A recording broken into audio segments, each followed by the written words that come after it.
Buonasera. Buonasera a tutti, siamo in uno degli appuntamenti più attesi di questa edizione di Pordenone Legge, che è il conferimento del premio Friuladria Crédit Agricole La storia in un romanzo a Emmanuel Carrère. Il premio La storia in un romanzo Friuladria Crédit Agricole è giunto alla sua ottava edizione. Ricordo chi aveva vinto le precedenti edizioni, che sono Arturo Perez Reverte, Abraham Yoshua, Art Spiegelman, Alessandro Baricco, Ian McEwan, Martin Emis e l'ultima edizione Umberto Eco.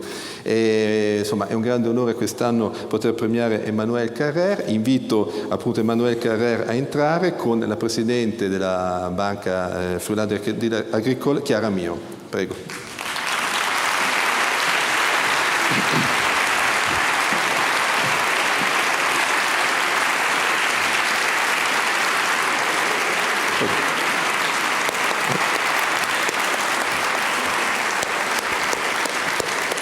Lascio la parola al Presidente. Buonasera a tutti, è veramente un grandissimo onore ed una grandissima gioia essere qui questa sera a nome di Friuladria Crédit Agricole, di tutti noi, a conferire il premio La storia in un romanzo ad Emmanuel Carrère.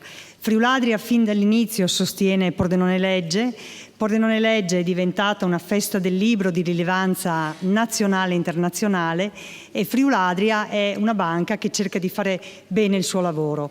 Per noi fare bene il nostro lavoro significa non solo essere una banca con un rating di Serie A unica in Italia, ma anche sostenere questo tipo di manifestazioni culturali, ritenendo che non sia solo importante essere vicini a Pordenone Legge, perché da uno studio dell'Università Bocconi è stato verificato che restituisce al territorio 7 volte gli investimenti che vengono messi a Pordenone Legge, ma noi riteniamo che la moltiplicazione sia nettamente maggiore.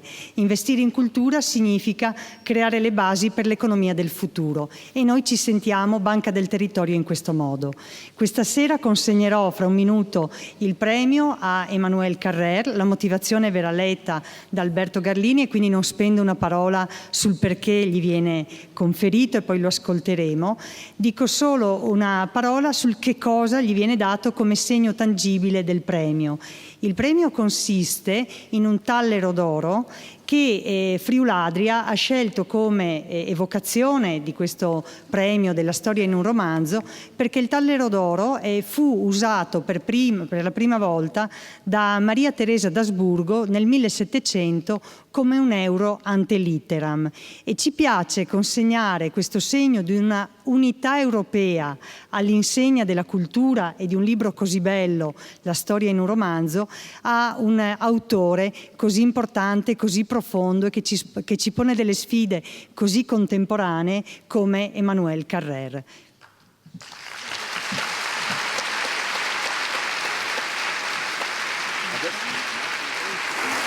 Adesso leggo brevemente la motivazione, quindi il premio Friuladria Crédit Agricole La storia in un romanzo va a Emmanuel Carrère per lo stile che vivifica la storia sulla pagina, si allontana dalla pura erudizione per diventare corpo e anima, a volte toccando il dramma e a volte la commedia, così come la vita.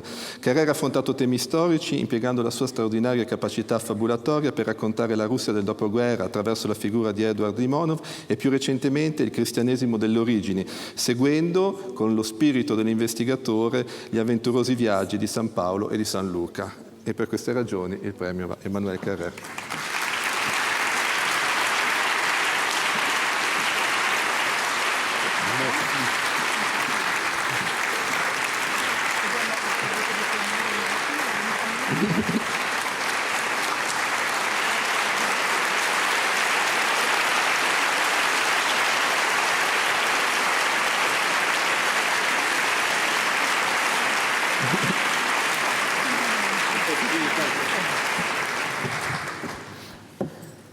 Scusate, mi piacerebbe parlare in italiano, ma non lo parlo abbastanza bene, perciò parlerò in francese.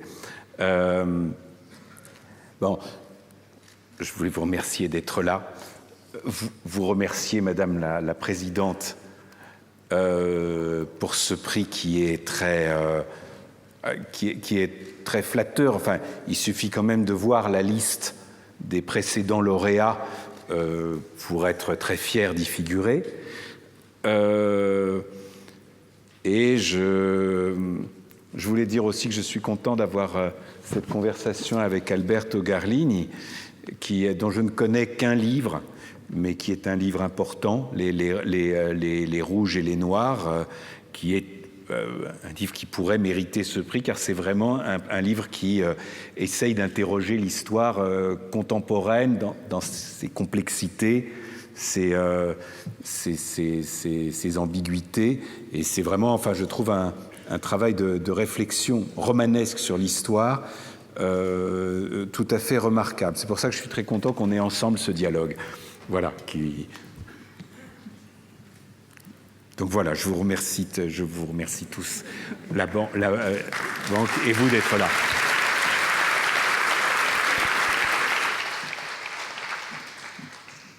Grazie a tutti voi per essere qui, grazie alla signora Presidentessa per questo premio che mi fa veramente molto onore. Basta guardare la lista di chi mi ha preceduto a questo premio e per esserne fiero. Sono anche molto contento di aver avuto una conversazione con Alberto Garlini che ha scritto un libro molto, molto bello che potrebbe meritare a sua volta questo premio, perché ha tentato di analizzare la storia contemporanea in tutte le sue componenti tanto complesse. Per questo io sono veramente molto contento di aver avuto un simile dialogo assieme a lui. Grazie.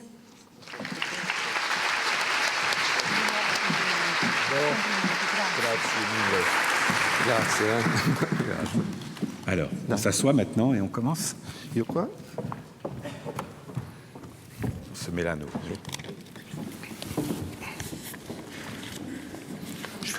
Scusi, fa un po'. Sì, credo che anche tra un po' me la tolgo perché fa abbastanza caldo. Bene, insomma, abbiamo già detto che è un grandissimo onore che Emmanuel Carrère abbia accettato questo premio. Io personalmente lo seguo e lo ammiro da tantissimi anni, in particolare dalla fine degli anni '80, quando lessi Buffy, un libro bellissimo.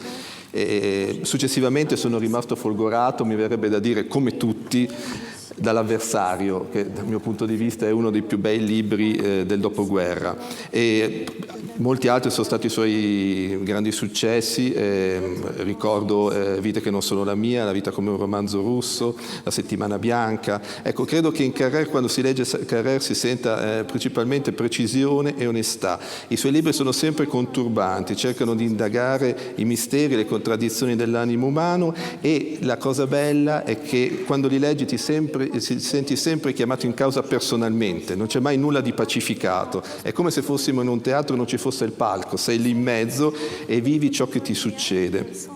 Così come è chiamato sempre in causa personalmente l'autore, perché Carrère è un maestro della cosiddetta non fiction, quindi molto spesso quando racconta una storia racconta anche la sua storia, quello che gli succede, e diciamo in questo senso è formidabile il caso dell'Avversario, o l'inizio dell'Avversario, quando c'è questo racconto di appunto Carrère che porta le sue figlie a scuola mentre Jean-Luc Roman ammazza le sue figlie, dove c'è questo gioco in parallelo costante fra la sua vita e quella di Jean-Luc Roman. E soprattutto è un libro che ci fa sentire realmente la voce della menzogna, ci fa vedere realmente un mostro, e alla fine però non possiamo definirci completamente diversi da questo mostro, non riusciamo a vederlo là e noi qua, siamo sempre coinvolti, siamo sempre dentro la storia che ci viene raccontata. Lo stesso credo che succeda con Il Regno, che è l'ultimo romanzo ed è il romanzo di cui parleremo questa sera. Questo libro è il viaggio nel cristianesimo di un uomo che ha avuto fede e l'ha persa. Ma il cristianesimo che ci viene raccontato non è un cristianesimo mai incorniciato, non è un cristianesimo mai pacificato, non è una cosa incrostata da 2000 secoli di storia, che sta lì tranquilla, pacificata, con un certo quietismo, e noi siamo contenti di viverla. Ma la sentiamo invece vivere attraverso i suoi protagonisti, che sono in particolare l'Apostolo Paolo e Luca l'Evangelista, e dalla stessa vita dell'autore. Ed è come entrare nel vivo nel paradosso cristiano, nella sua genesi, nei suoi misteri. Gesù che muore e risorge, e questa cosa viene creduta, il mistero della fede, il paradosso degli ultimi che saranno i primi, sono misteri grandissimi. concludo dicendo questa cosa, che io personalmente non credo in una vita ultraterrena, non so, probabilmente non interessa a nessuno, però lo dico, e questa cosa mi procura una certa paura verso la morte, ecco, questo.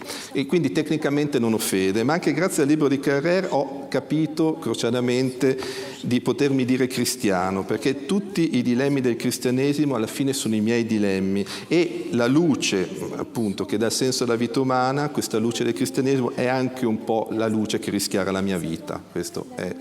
E quindi era solo per dire quanto la lettura è coinvolgente e quanto questi libri riescono a fornirti qualcosa di vivo, di reale, che urge sempre anche alla tua coscienza. E adesso partirei appunto con la prima domanda. Io vorrei seguire un pochino l'itinerario del libro e partire proprio dall'inizio. C'è una cena a casa, ci sono degli sceneggiatori del Revenant, questa serie televisiva molto molto bella, che immagina appunto che delle persone risorgano veramente e vadano e ritornino alla vita come se fosse una cosa reale. Uno dei commensali comincia a dire e dice questa cosa: è pazzesco credere a una cosa successa 2000 anni, che questa cosa successa 2000 anni fa, che Cristo è morto e risorto, sia successa davvero. Se succedesse oggi nessuno ci crederebbe, un uomo che muore e risorge. Eppure Emmanuel Carrère ha creduto a questa cosa, perché per 3 anni è stato un cristiano e un cristiano dogmatico. Ecco, cosa è successo in quel momento? Com'è che la fede può arrivare? La foi arrive. Comment peut-elle arriver?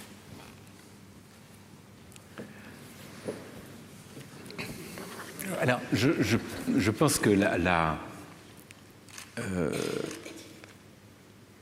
la foi peut arriver de pas mal de façons, mais elle m'est sans doute pas arrivée à moi de la meilleure façon. C'est-à-dire que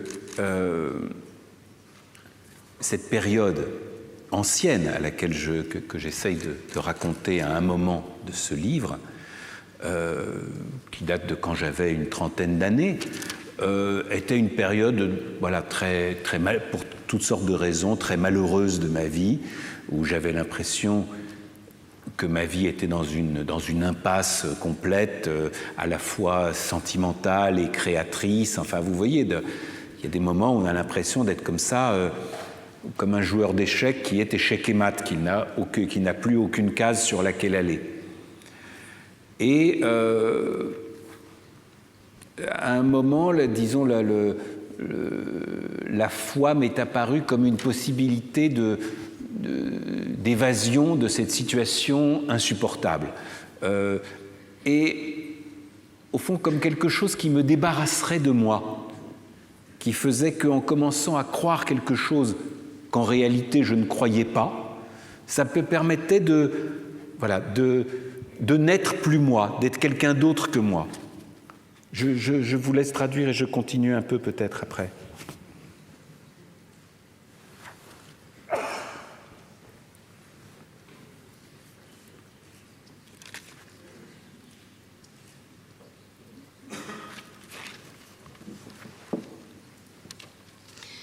Penso che la fede possa arrivare in molti modi e a me forse non è arrivato nel modo migliore. Vale a dire che mi trovavo in un periodo a quell'epoca, l'epoca in cui tentavo di scrivere questo libro, avevo circa 30 anni e ero in una fase di reale crisi, una crisi sentimentale e creativa, un po' come un giocatore di scacchi quando si trova davanti alla scacchiera con scaccomatto e quindi non può più andare da nessuna parte.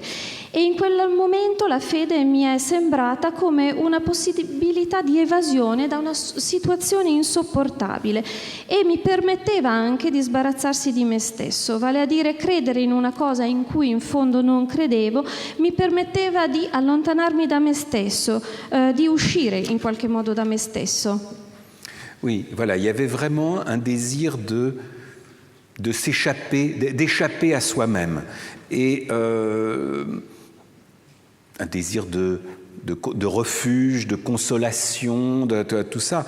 Vous savez, dans les critiques les grandes critiques philosophiques de la foi, qui sont celles de Nietzsche ou de Freud et de toute croyance, sont justement des critiques qui vous expliquent que toute foi s'explique par un désir de consolation, par un désir de se sentir intéressant, par un désir de se sentir le centre du monde.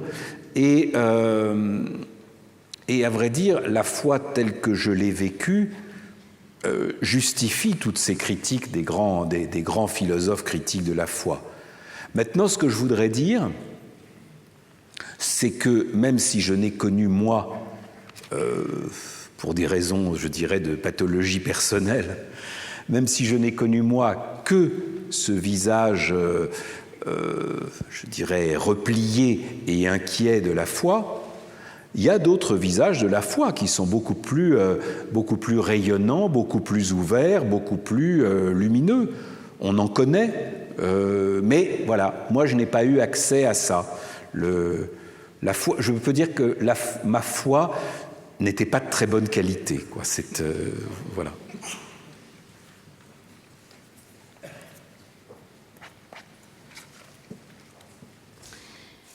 E c'era appunto questo desiderio di sfuggire a me stesso, c'era questo desiderio di rifugio e consolazione. E poi sapete, i grandi critici della filosofia della fede, Nietzsche, Freud, ritenevano che ogni fede sia la risposta a un desiderio di consolazione, di sentirsi al centro del mondo. La fede, così come l'ho vissuta io, giustificava le critiche di questi grandi pensatori. E anche se io non ho conosciuto per mie patologie personali nient'altro che l'espressione, il viso ripiegato e inquieto della fede, so che ce ne sono altri più aperti e luminosi. Io però non ne ho avuto accesso. Direi che la mia fede non è stata di gran buona qualità. E poi la fede come è venuta se ne va. E ci sono queste ultime parole che vengono riportate nel romanzo: ti abbandono Signore, tu non abbandonarmi. Ecco, e questo si chiude per... E passati molti anni comincia a scrivere questo libro, che poi è una genesi lunga, e dice che il cammino che ha compiuto da credente ora lo rifarà da storico, anzi da romanziere, poi si corregge ancora e decide da investigatore. Cosa significa fare questo viaggio da investigatore? Alors, oui. Donc, effectivement, cette expérience qui est racontée au début du livre date d'environ 25 ans, quand j'avais une trentaine d'années, et c'est 20 ans plus tard que j'ai commencé à écrire sur ce sujet. Mais au début, je ne pensais pas du tout écrire sur cette expérience personnelle, qui ne me paraissait pas en soi un sujet intéressant. J'ai voulu, l'idée tout à fait différente, était d'écrire sur les débuts du christianisme, et en fait, c'était vraiment d'écrire comme un narrateur, comme un enquêteur.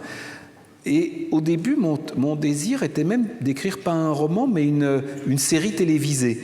À un moment, on m'avait proposé de collaborer à une série télévisée en me demandant si j'avais un sujet. Et j'ai un peu réfléchi, et je me suis dit que les premières communautés chrétiennes autour de Saint Paul, c'était un sujet de série absolument passionnant, avec un personnage très charismatique, dont on ne sait pas s'il est bon ou méchant, avec tout ça était très intéressant. Donc, j'ai commencé à travailler là-dessus, je dirais, et donc à aller relire ces textes du Nouveau Testament, tout ça, au fond, sans tellement penser à cet épisode déjà lointain de mes 30 ans. C'est seulement en cours de route que je me suis dit, mais au fond, cette histoire que je trouve si intéressante comme narrateur, comme investigateur, à un moment, en plus, j'y ai cru. Je l'ai lu comme un croyant et pas seulement comme un enquêteur. Et donc, c'est là seulement, mais assez tard, que j'ai vu qu'il pouvait être intéressant de faire dialoguer ces deux regards celui de l'agnostique que je suis maintenant et qui examine le Nouveau Testament comme un terrain d'enquête, et celui du croyant que j'étais autrefois, pour qui c'était vraiment la parole de Dieu qui s'exprimait. Voilà.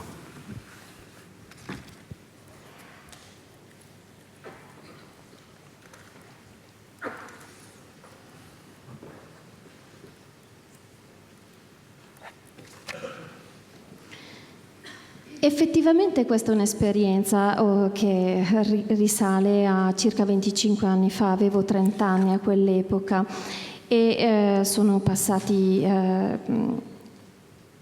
e 20 anni dopo ho ripreso in mano questo argomento per scriverne. Io però non pensavo inizialmente che mi sarebbe interessato scrivere di questa mia esperienza. Inizialmente a me interessavano essenzialmente gli albori del cristianesimo, come narratore ma anche come detective, se vogliamo dire. Poi mi interessava anche un certo taglio da serie televisiva. Mi era stato infatti proposto in quel periodo di collaborare ad una serie televisiva, ma mi avevano chiesto se non avevo un soggetto per caso, e a rifletterci mi è venuto in mente che le prime comunità cristiane che si erano create attorno alla figura di San Paolo potevano essere un buon soggetto per questo genere di cosa, perché hai a che fare con questo personaggio, San Paolo, che è carismatico, però non sai neanche molto bene se è buono, se è cattivo, com'è. Quindi ho cominciato a lavorarci e a riprendere in mano i testi del Nuovo Testamento, senza pensare peraltro che avrei potuto anche riconsiderare quegli eventi così lontani nel tempo. Soltanto strada facendo ho capito che quella storia che ora come storico e come narratore mi sembrava così interessante, era la stessa storia alla quale io avevo creduto proprio da credente, e soltanto in quel momento, cioè molto più tardi, mi sono reso conto che sarebbe stato interessante riuscire a far dialogare quei due punti di vista, cioè lo sguardo dell'agnostico che ero diventato adesso, che prende in esame quindi il Nuovo Testamento come terreno di studio, e il credente che ero stato un tempo. Per cui tutto quello che leggevo era davvero la parola di Dio che prendeva in questo espressione. E c'è però una porta d'accesso, no? C'è un passo in cui parla della porta d'accesso, che quando negli Atti dell'Apostolo San Luca passa al noi, si mette in prima persona. Ecco, quello è stato il momento in cui ha pensato di poter scrivere questa storia. E dice: quando mi raccontano una storia mi piace sapere chi me la sta raccontando, per questo mi piacciono le narrazioni in prima persona, per questo scrivo così e non sarei capace di scrivere in altro modo. Questa mi sembra un po' una dichiarazione di poetica. Ça me semble très poétique, une vision très poétique. Tout à fait. J'avais commencé, justement, pour commencer à étudier cette question, à lire, pas tellement les évangiles, mais les lettres de Saint Paul et les Actes des Apôtres, qui racontent cette histoire, non pas l'histoire de la vie de Jésus, qu'on connaît assez bien, mais l'histoire de ce qui s'est passé 30 ans après. Les Actes des Apôtres sont considérés comme la seconde partie d'un récit dont la première partie est l'évangile de Luc. Donc en fait, ce personnage, Luc, qui était un compagnon de Paul, aurait écrit une sorte de récit en deux parties, le premier racontant l'histoire de Jésus, le deuxième racontant l'histoire de la première Église et en particulier de Paul. Et à un moment de ce récit des Actes des Apôtres, qui se présente comme une sorte de chronique, donc écrite à la troisième personne, tout à coup, il y a un narrateur qui apparaît. Et ce narrateur, on ne sait pas bien qui c'est. Mais il est tout de même, à un moment, il y a quelqu'un qui se met à dire « nous » et qui se présente comme un témoin. Pas seulement ce que les évangiles ne sont jamais. Les évangiles ne prétendent jamais être le récit d'un témoin. En tout cas celui de Luc. Alors que là, il y a tout à coup quelqu'un qui dit « j'étais là ». Et c'est là que j'ai eu l'impression que c'était effectivement la porte d'entrée du livre, de se dire qui est ce type qui dit « j'étais là », qui à ce moment-là devient un témoin de ce que fait Paul, qui apparaît dans le livre, qui disparaît, qui reparaît. On se dit qu'il y a des moments où il était là, d'autres moments où il ne l'était pas, qu'il le reconnaît assez honnêtement, qu'il n'a pas tout vu. Mais donc là, j'avais l'impression tout à coup d'avoir un point de départ, d'avoir, comme tu dis, une porte d'entrée. Qu'il s'agissait de savoir qui c'était ce narrateur. Et donc, il était raisonnable de l'appeler Luc.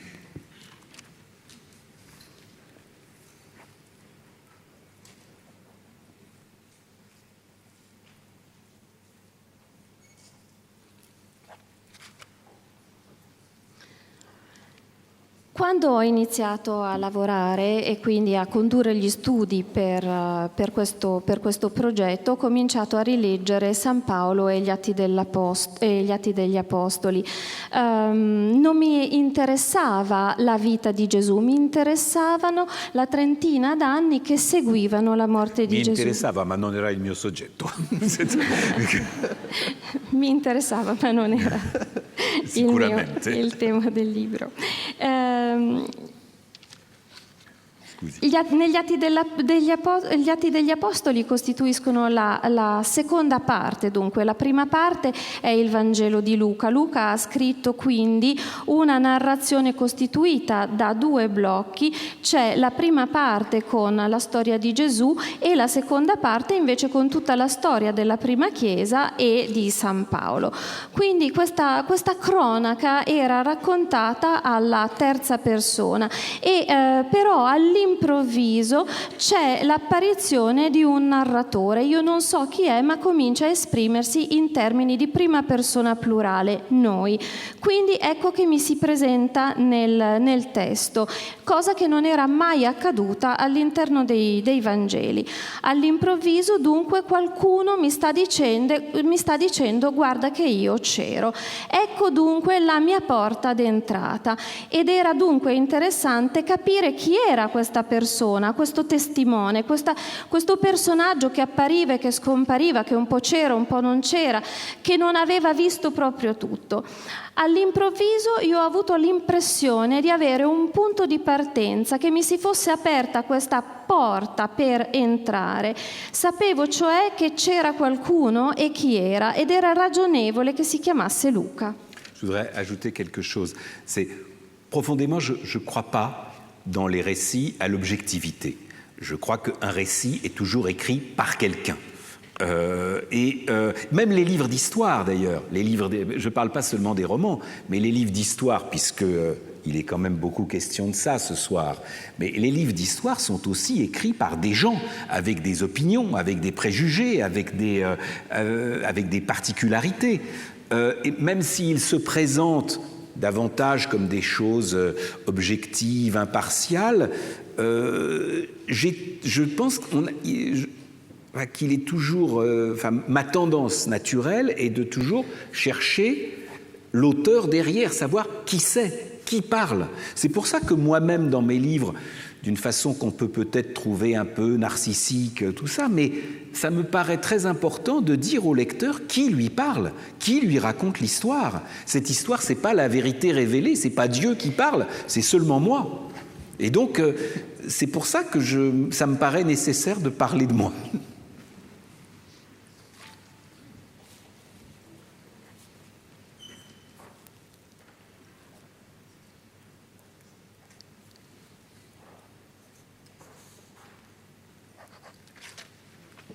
Vorrei aggiungere che sono profondamente convinto che all'interno di una narrazione non esista l'oggettività, persino nei libri di storia.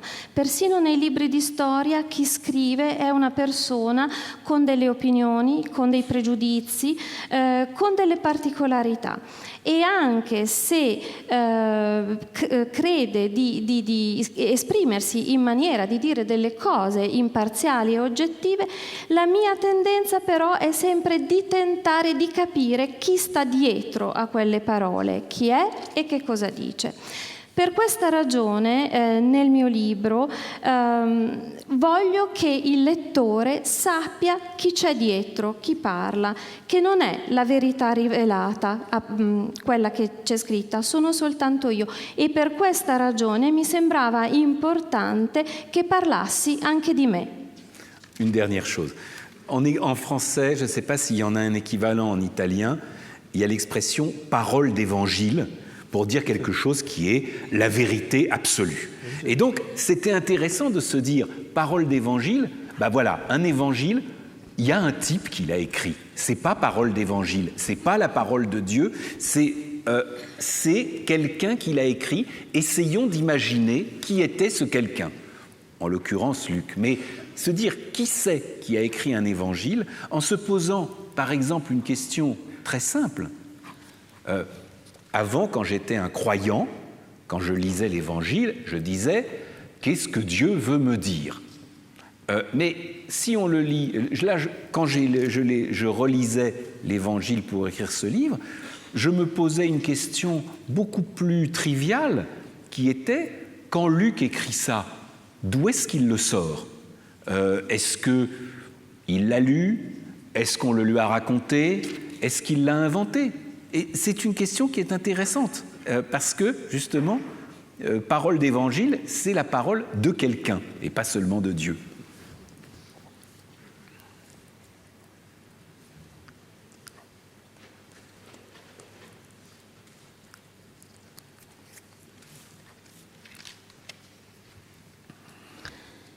In francese esiste un'espressione che non so se esista tale quale anche in italiano, che è parola di Vangelo, per dire che è la verità assoluta. Quindi anche la parola di Vangelo, anche dietro alla parola del Vangelo, c'è qualcuno che l'ha scritto, e non l'ha scritto direttamente Dio, c'è qualcuno, una persona che l'ha scritto. E questa è proprio la questione che io mi ponevo. Se volete è una questione molto semplice, ma prima però, quando io ero un credente, mi domandavo cosa mi sta dicendo Dio. Più tardi invece sono passato a pormi una questione che, se vogliamo, può essere più triviale, ma Luca, quando dice questa cosa, da dove la sta tirando fuori? L'ha sentita? Gliel'ha raccontata qualcuno? Se l'è inventata? Allora, dire che qualcosa è Vangelo significa che c'è dietro la parola di qualcuno, non solo di Dio. Ecco, e questo qualcuno nel regno è proprio Luca, l'evangelista Luca. E a un certo punto lei cita il ritratto che ne fa Pasolini, un ritratto molto ingeneroso. Pasolini voleva fare un film su San Paolo e cita le frasi delle lettere di San Paolo esattamente come sono. È ambientato durante la Resistenza, San Paolo è un resistente, i romani sono i nazisti e Luca è un collaborazionista. Addirittura Satana, perché è quello che patteggia coi romani, in sostanza, sapete, il Vangelo di Luca è quello più vicino ai romani. Ecco, ma questo è un ritratto che ne fa Pasolini. Lei cosa ne pensa? Chi era Luca?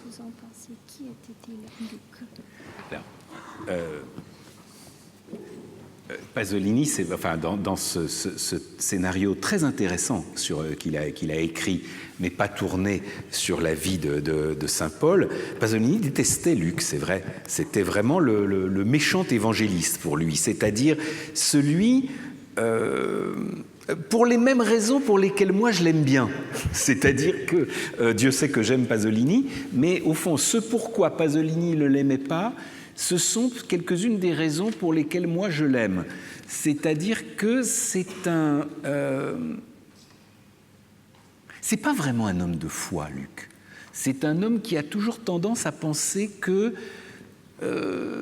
la vérité a un pied dans chaque camp, à être toujours un peu d'accord avec chacun, à penser que chacun a ses raisons. Il y a une espèce de tolérance qu'on peut trouver lâche, que pour Pasolini, c'était une espèce d'évangile du collabo, de celui qui dit oui, bah, tout le monde a ses raisons, tout ça. Cette espèce d'attention à la complexité de l'homme est une chose qui me touche chez Luc. Je vous laisse traduire, ensuite je continue un peu. Pardon, c'est...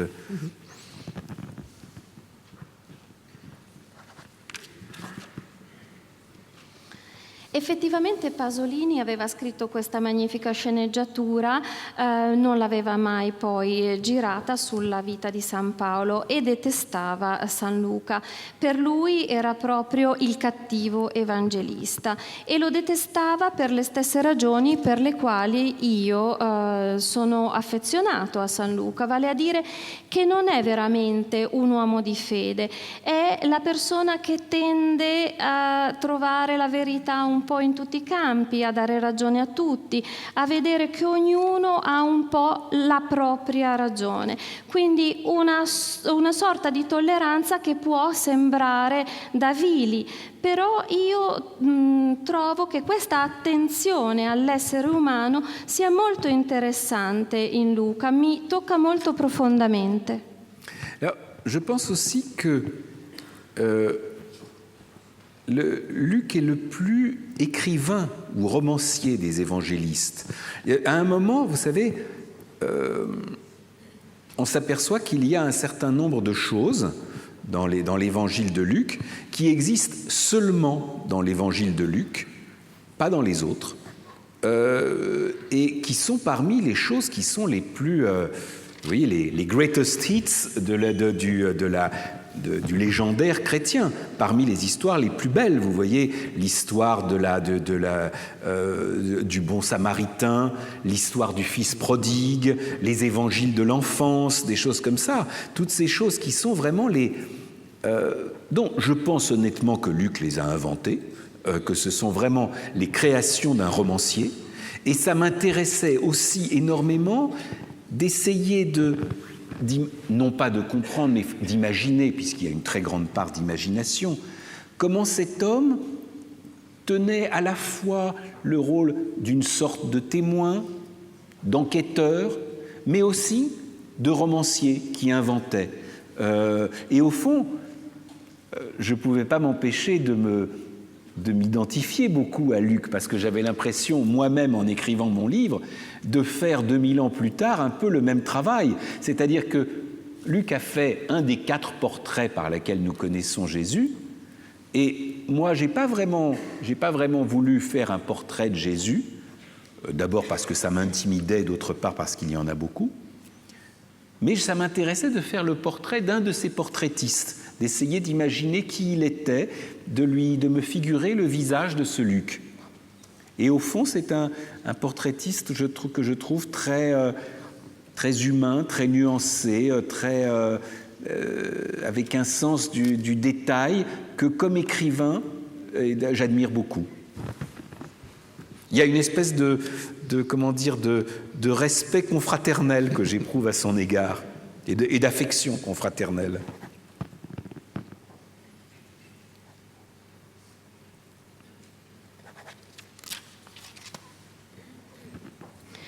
Penso inoltre che Luca sia il più scrittore degli evangelisti, il più romanziere. Noi possiamo vedere che ci sono tantissime cose nel Vangelo di San Luca che si trovano soltanto lì e non negli altri. Direi che queste costituirebbero, per così dire, le top 10 delle storie più belle nella nostra storia, perché lì troviamo la storia del buon samaritano, del figlio il prodigo, i Vangeli dell'infanzia e secondo me San Luca è proprio colui che usa anche l'inventiva, che fa della creazione romanzesca. Io ho tentato di immaginarmi come Luca fosse riuscito contemporaneamente ad essere colui che è testimone ma anche detective in questa storia, e anche ad avere una parte di romanziere, perché inventa. E non posso smettere, non posso impedirmi di identificarmi in lui, perché lui ha fatto 2000 anni prima ciò che poi ho fatto anch'io dopo. Lui è uno dei 4 ritrattisti di Gesù. A me non interessava fare un ritratto di Gesù, è qualcosa che mi intimidisce veramente troppo, però mi interessava prendere in considerazione uno dei 4 ritrattisti di Gesù. Volevo provare a schizzarne il profilo, perché è una figura piena di sfumature, con un grande senso del dettaglio. Io lo ammiro molto e provo addirittura per lui una sorta di affetto fraterno. Poi, dopo riprendiamo il discorso di Luca, anche questa cosa che ha detto su Gesù. C'è una frase molto bella che dice che le parole di Gesù, se non illuminano, accecano. Ecco. E che magari su questo torniamo. Volevo invece fare una piccola parentesi su Pasolini, visto che è sepolto a pochissima distanza da qua e insomma lo sentiamo tutti noi come una sorta di fratello maggiore, quasi di padre, di compagno di strada, ecco. E mi ha molto colpito una frase, dice di lui che è uno spirito esigente e ardente come pochi, al cui confronto possiamo sentirci solo dei piccoli uomini.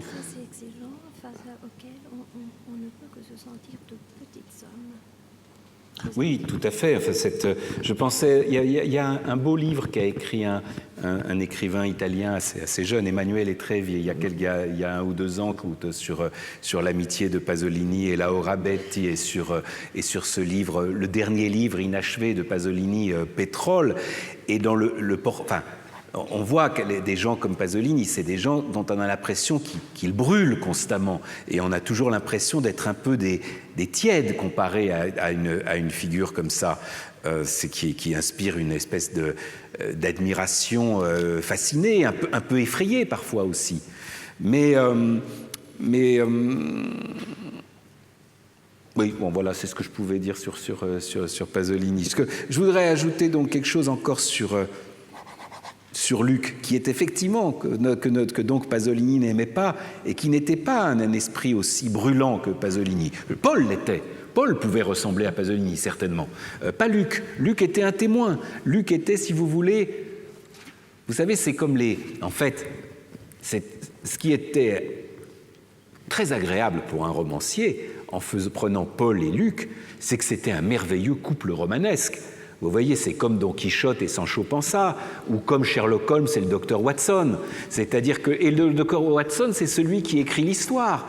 Et c'est bien que le docteur Watson soit un type assez calme, assez un peu prosaïque, pas bête du tout. Hein. Elles sont très bien écrites, les histoires du docteur Watson. Mais il faut le docteur Watson pour raconter l'histoire de Sherlock Holmes. Sans le docteur Watson, ça n'existerait pas, les histoires de Sherlock Holmes.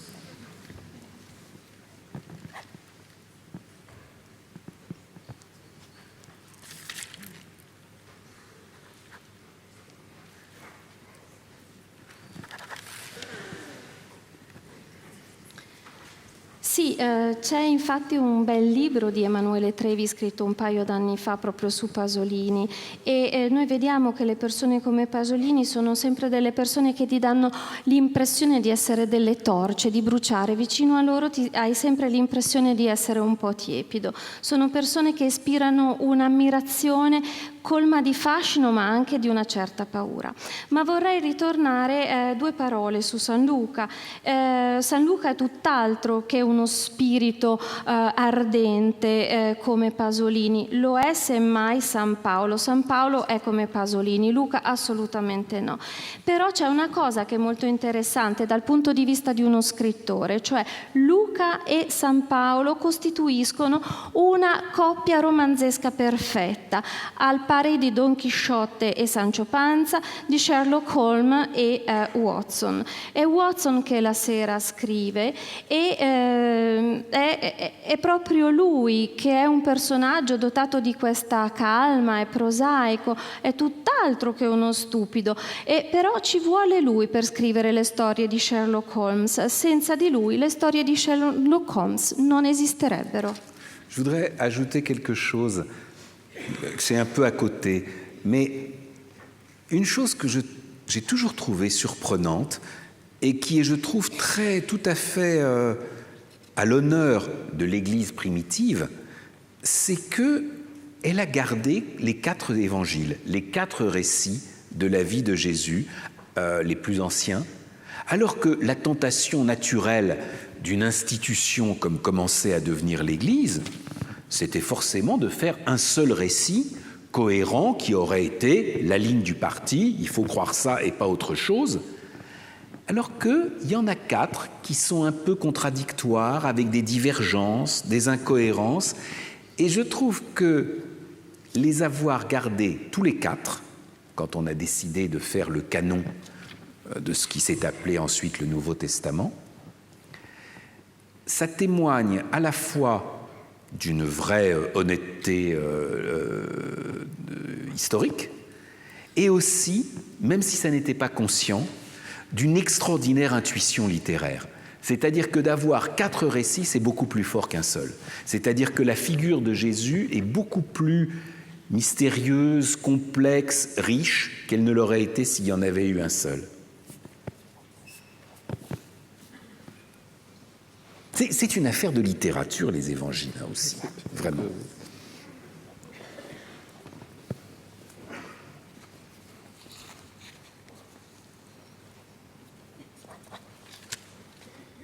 Vorrei aggiungere una cosa un pochino laterale a quello che abbiamo detto fino adesso.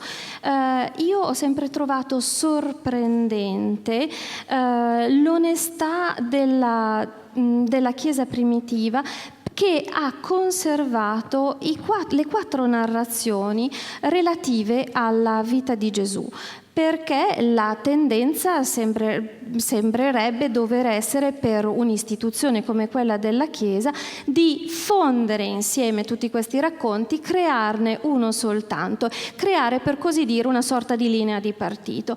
E invece esistono 4 narrazioni con tutte le loro diversità e tutte le loro incoerenze, e penso che il fatto di averli tenuti tutti e 4 testimoni contemporaneamente intanto una onestà storica e poi anche una fortissima e forse anche incosciente intuizione letteraria, perché 4 racconti sono più forti di uno, e in questo modo la figura di Gesù emerge in maniera più ricca e complessa. I Vangeli, sapete, sono anche proprio un fatto letterario. Sì, infatti vengono raccontati come fatto letterario, perché è molto bello in alcuni casi proprio il fatto di riconoscere questa cosa poi sia successa veramente. Questo dettaglio, questo particolare, visto con l'occhio del romanziere, deve essere stato visto dalle persone. Questa parte qui probabilmente è meno vera, cioè l'occhio del romanziere riesce ad individuare appunto nel romanzo, nella narrazione degli evangelisti gli elementi di verità, e questo è un po' da, come dicevamo prima, da investigatore letterario. Ça, c'est vraiment ce rôle de détective littéraire que vous avez eu dans la Alors, c'est un rôle de détective littéraire, mais pas infaillible du tout, hein. C'est le rôle d'un détective littéraire qui s'appuie sur l'intuition plus que sur la science. Parce que, vous voyez, quand vous lisez n'importe quel texte, hein, mais prenons l'exemple des évangiles, il y a des choses dont vous avez l'impression qu'elles sont purement inventées pour édifier, pour illustrer une doctrine, tout ça, ou des choses, et d'autres choses dont on a l'impression qu'elles sont là uniquement parce qu'elles sont vraies, qu'elles sont réellement arrivées. Je ne sais pas, quelquefois quand quand tout à coup l'évangéliste donne bizarrement le nom de quelqu'un qui est un personnage tout à fait secondaire, on se dit tiens, s'il donne son nom, il y a des bonnes chances pour que ça soit le vrai nom. Et on est content parce qu'on a l'impression que tout à coup, il y a une espèce de petit personnage réel qui surgit, qui était là, qui a peut-être vu passer le Christ. Alors, bien sûr, les raisons de la... c'est pas très scientifique, c'est vraiment quelque chose de très intuitif. Je vous laisse traduire, ensuite j'ajoute quelque chose parce que je trouve amusant.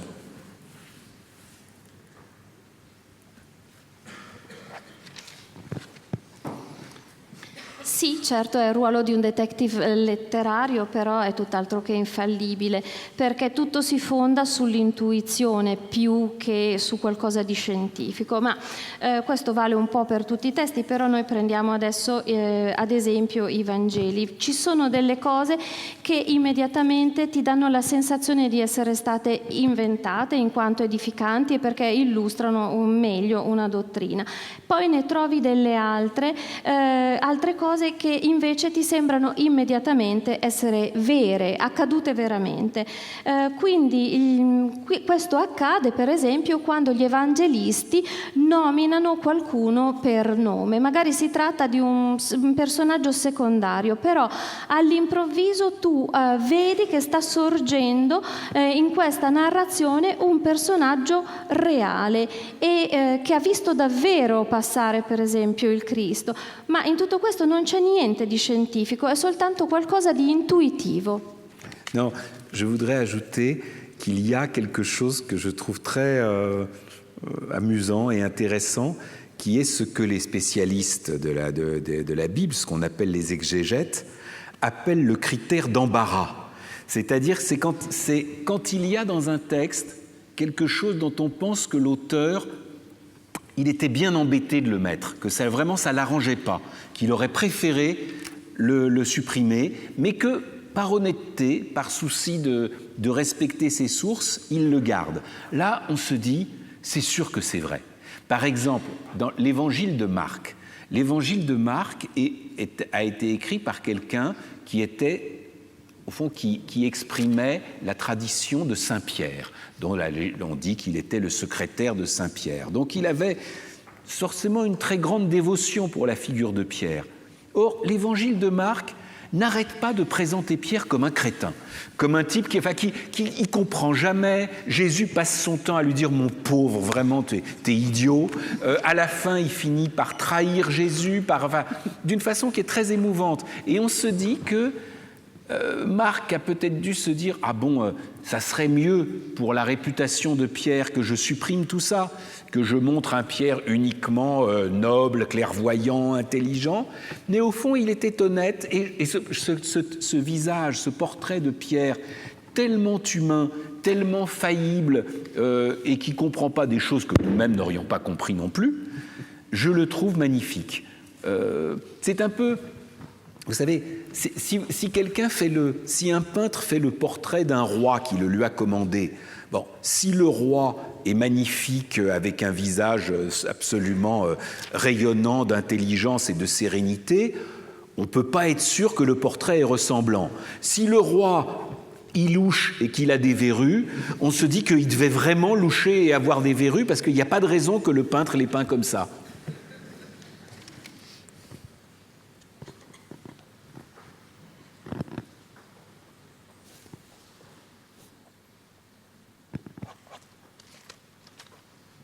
Vorrei aggiungere un'altra cosa. C'è una cosa che io trovo estremamente divertente ma anche interessante, che è definita dagli specialisti della materia, gli esegeti, il criterio dell'imbarazzo. Questo lo si ritrova all'interno di un testo nel momento in cui l'autore scrive qualche cosa che avrebbe forse gradito sopprimere, evitare, ma per onestà invece la scrive. Quindi in questo momento noi diciamo: se questa cosa così imbarazzante c'è, vuol dire che è vera. Questo è vero anche per il Vangelo di Marco, che è colui che scrive e nella sua scrittura esprime tutta la tradizione di San Pietro, è come dire il segretario di San Pietro.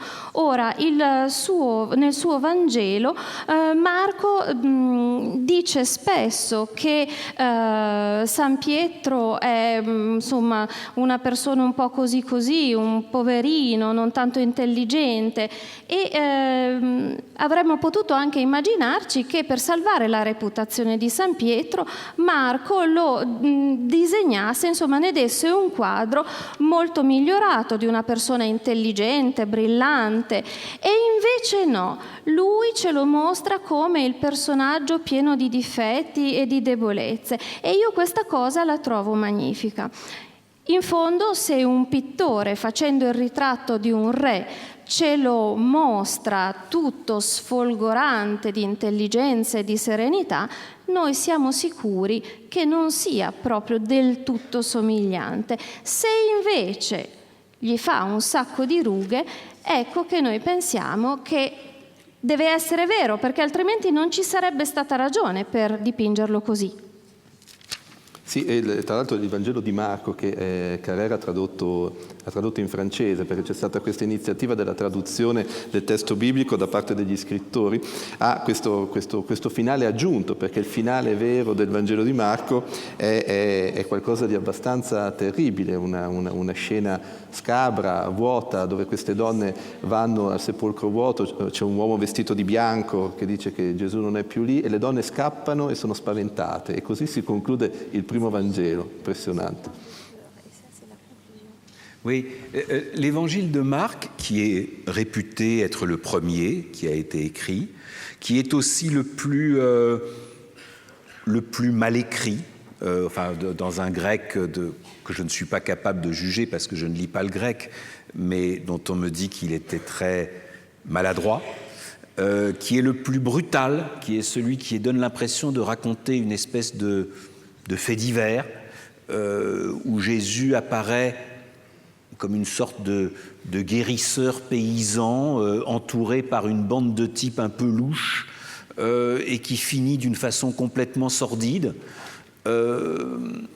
L'évangile de Marc se termine d'une façon très étrange, c'est-à-dire qu'il n'est pas question de la résurrection, il est question de rien de tout ça.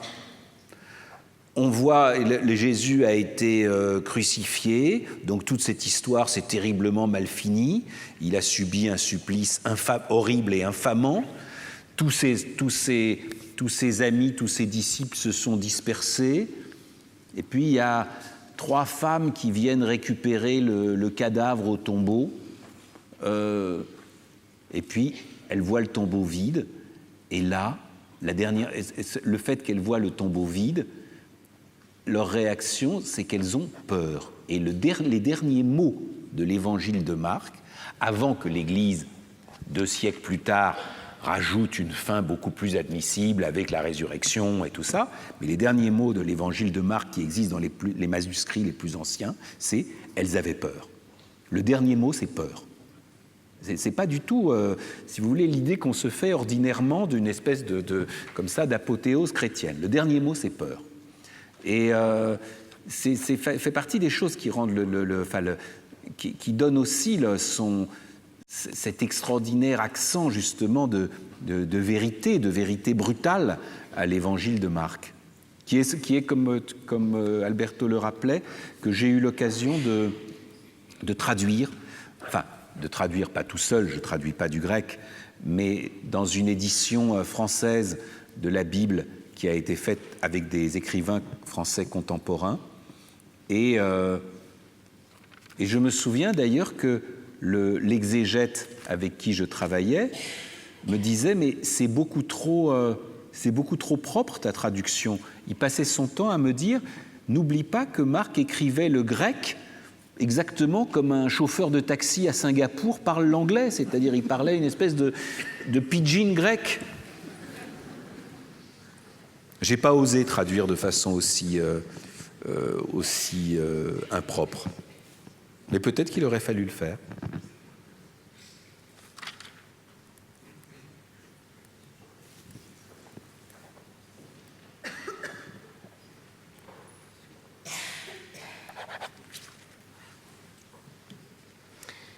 Il Vangelo di Marco, voglio aggiungere, è il primo ad essere stato scritto e sembra anche quello peggio scritto.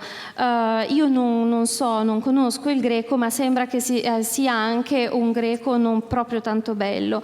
E in più è anche il Vangelo più brutale, più cronachistico, quello nel quale Gesù viene un po' descritto come un guaritore paesano circondato da tutta una serie di tipi loschi e che ha fatto una grama fine.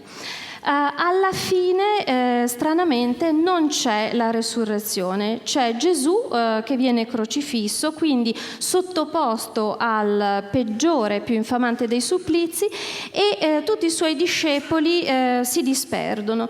Poi c'è questa scena delle 3 donne che vanno al sepolcro per recuperarne il cadavere e trovano la tomba vuota.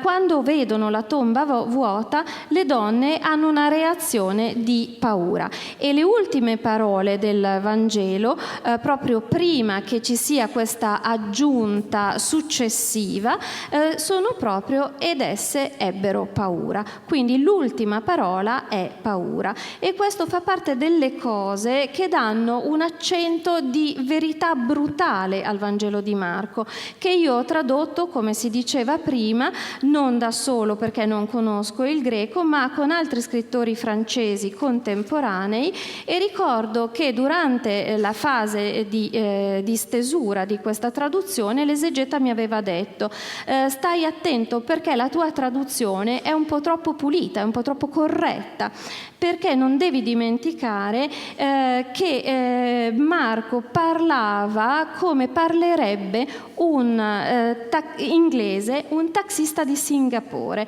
quindi una sorta di pidgin greco. Io non ho osato fare proprio come mi ha detto lui, ma forse avrei dovuto farlo. J'ajoute quelque chose.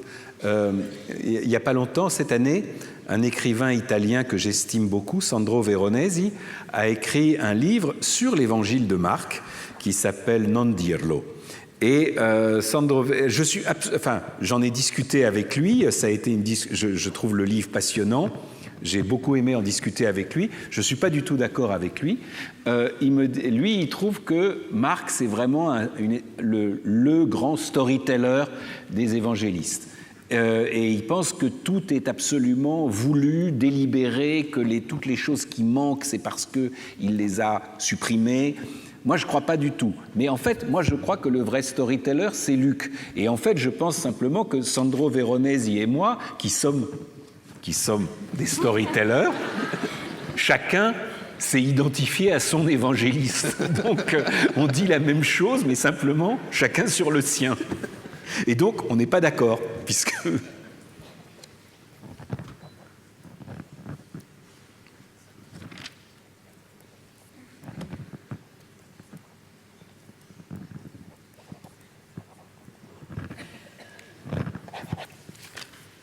Vorrei aggiungere anche questa cosa, e cioè che recentemente, quest'anno, ho incontrato uno scrittore italiano che mi piace molto, Sandro Veronesi, che ha scritto un libro proprio sul Vangelo di Marco, Non dirlo.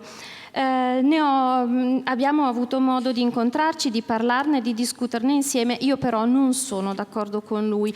Lui ritiene che Marco sia il grande, per così dire, storyteller del Vangelo, e che tutto ciò che manca sia perché lui non l'ha detto apposta. Io non sono affatto d'accordo con lui. Per me il grande è San Luca.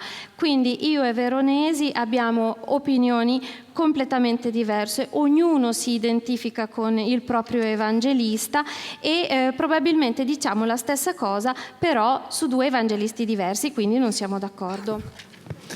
E siamo arrivati in conclusione. Faccio un'ultima domanda perché manca uno dei protagonisti a questa storia, che è l'Apostolo Paolo, perché la storia appunto come si diceva prima, c'è Sherlock Holmes e Watson, e lo Sherlock Holmes di questa storia è l'Apostolo Paolo. E c'è una bellissima definizione, fa questo ritratto Carrère nel libro, che dice che San Paolo non era né Philip Dick né Stalin, anche se lui c'era un po' di questi due uomini.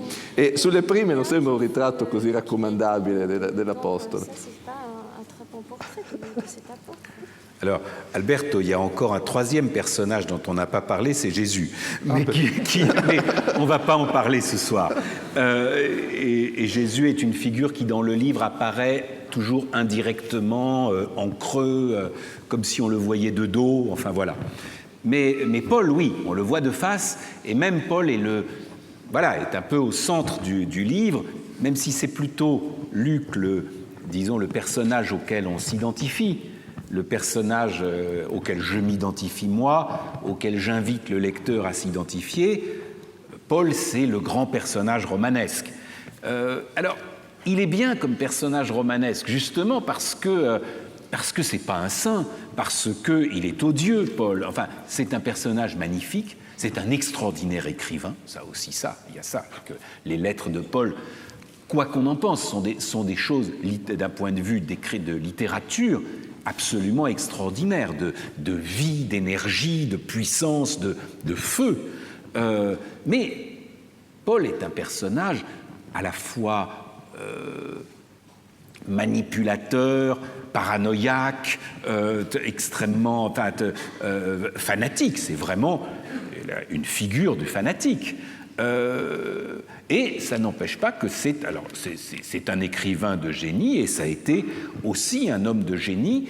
La question de savoir, alors ça c'est la grande question, de savoir si au fond ce que nous appelons le christianisme a été inventé par Paul en détournant ce qu'il savait d'une petite secte juive et de son prophète obscur dont autrement on n'aurait jamais entendu parler. Donc au fond, est-ce que Paul a trahi Jésus? Est-ce qu'il l'a fait connaître? Tout ça, c'est un débat infini, intéressant d'ailleurs, dans lequel je ne vais pas dire que je ne suis pas rentré, bien sûr j'y entre. Mais je crois au fond tout de même que le christianisme de Paul et celui de Jésus sont très très différents. Et une des choses que j'ai essayé de raconter à travers l'histoire de Luc, c'est comment, parti de l'enseignement de Paul, il s'est mis, à titre absolument personnel, à enquêter sur Jésus et à s'apercevoir que ce n'était pas la même chose. Ça, c'est en fait presque la trame souterraine du livre, quoi, ce mouvement et cet apprentissage de Luc. Mais c'est un grand personnage, Paul. C'est vraiment un extraordinaire personnage romanesque.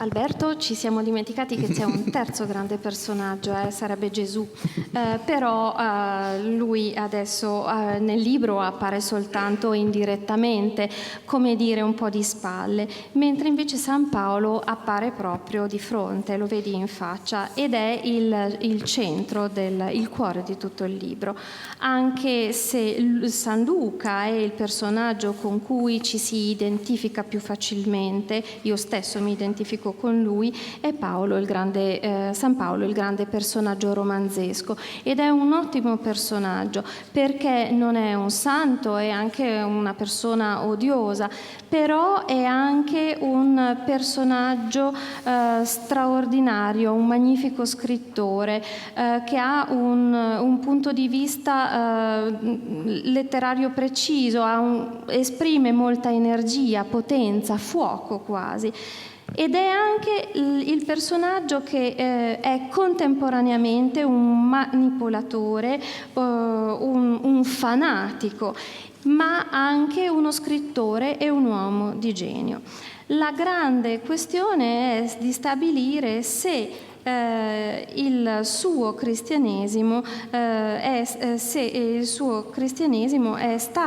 il cristianesimo è stato inventato proprio da San Paolo, se è stato inventato, se lui effettivamente sapeva che cosa stava dicendo e sapeva di questa piccola setta ebraica e del suo profeta e di tutto quello che girava attorno a loro. La questione è veramente importante. Poi l'altra domanda sarebbe, ma San Paolo ha effettivamente tradito Gesù? È un dibattito infinito in cui certamente io sono anche in parte entrato. Però il cristianesimo di San Paolo e il cristianesimo di Gesù sono due cose diverse. Io ho tentato di analizzare questa cosa e di vedere se una parte del lavoro di ricerca di San Paolo non ha portato a dei risultati diversi rispetto al cristianesimo di Gesù, e questa è un po' tutta la trama sotterranea del libro. Tuttavia San Paolo resta un grande personaggio romanzesco. Ecco sì, a proposito di Gesù c'era appunto quella frase che avevo citato prima, che appunto se non illumina acceca, che è molto bella, e anche un altro brano del romanzo che quando dice Carrère, quando parlo di Paolo e Giacomo va bene, quando si tratta di parlare di me e della fede va bene, ma quando arriva il Vangelo sono in difficoltà, forse perché se non tremassi di paura non varrebbe nemmeno la pena di avvicinarsi, c'è questo senso sacro, la difficoltà di avvicinarsi a Gesù appunto, al Vangelo, a quello che ha detto. Oui, alors, je voudrais, si on doit finir là-dessus, dire que, je l'ai dit, ce livre n'est pas le livre d'un croyant, c'est peut-être le livre d'un ancien croyant, mais ce n'est pas le livre d'un croyant, mais c'est tout de même un livre que j'ai écrit en étant toujours convaincu que j'écrivais sur quelque chose de beaucoup plus grand que moi. Et quelque chose, je dirais que c'est quelque chose, c'est pas moi qui peux le comprendre, c'est ça qui me comprend, si je peux dire, qui est, si vous voulez, si j'écris sur Édouard Limonov, j'ai pas l'impression d'écrire sur quelque chose de plus grand que moi. On est deux hommes très différents, tout ça, mais voilà, je suis à hauteur d'homme. Là, il y a autre chose, et il y a quelque chose qui est de l'ordre d'une espèce de mystère, que même sans être croyant, j'ai essayé d'approcher avec crainte et tremblement, comme disait Kierkegaard.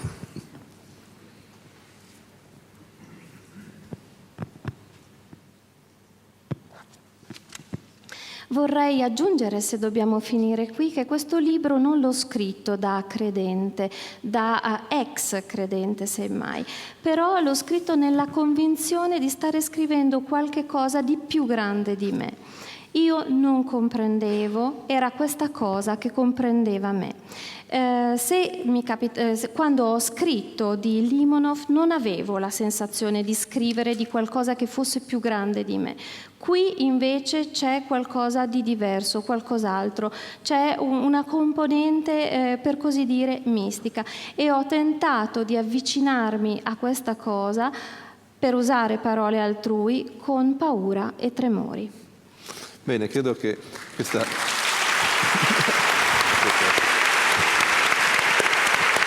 Pardon, j'ai été trop vite. Mais ça va, attaquer.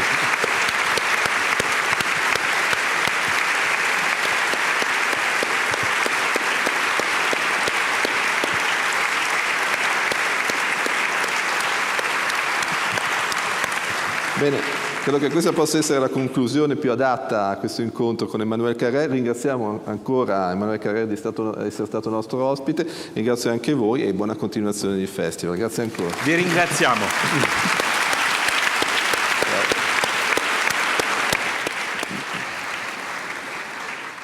Grazie. Merci Alberto.